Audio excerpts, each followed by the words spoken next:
রাত্রেবেলা ছেলেকে কিছু না খাইয়ে আমি ঘুমোতেই পারলাম না, কারণ ছেলে সন্ধেবেলা কিছু খেয়ে ঘুমোচ্ছিল, কিন্তু তারপর থেকে আর ওকে খাওয়ানো হয়নি।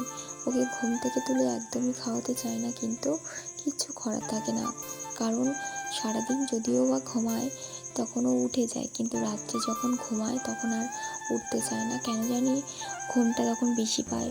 আমরা বড়রা যদি রাত্রেবেলা ঘুমোই আমাদেরও খেতে ইচ্ছা করে না, আর ও তো সেখানে বাচ্চা, ওকে তো জোর করে খাওয়াতে হবে। বাচ্চাদের ঘুম থেকে তুলে না খাওয়ানোই ভালো, কিন্তু খিদের জন্য ভুকজানি লাগবে, তাই ওকে এই যে জোর করে খাওয়াতে হয় রাত্রেবেলা। তো রাত্রে সবার তো খাওয়া দাওয়া কমপ্লিট হয়ে গিয়েছিল, সবাই খেয়ে শুয়ে পড়েছে, আমিও শুয়ে পড়েছিলাম, কিন্তু ছেলেকে না খাইয়ে আমি আর ঘুমোতে পারলাম না। ওর জন্য জেগেছিলাম যে আর একটু রাত হলে ওকে খাইয়ে তারপর ঘুমাবো।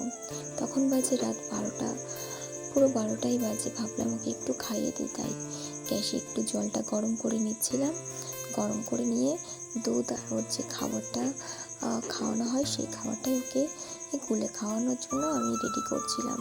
ওই খাবারটাও শেষ হয়ে গেছে প্রায়, আর অল্প আছে। তো আমি ভাবছি ওর জন্য আর একটা কিনে আনতে বলবো। ওর কাকাইকে বললে কাকাই এনে দেবে, নাহলে ওর বাবাকে বললে বাবাও এনে দেবে।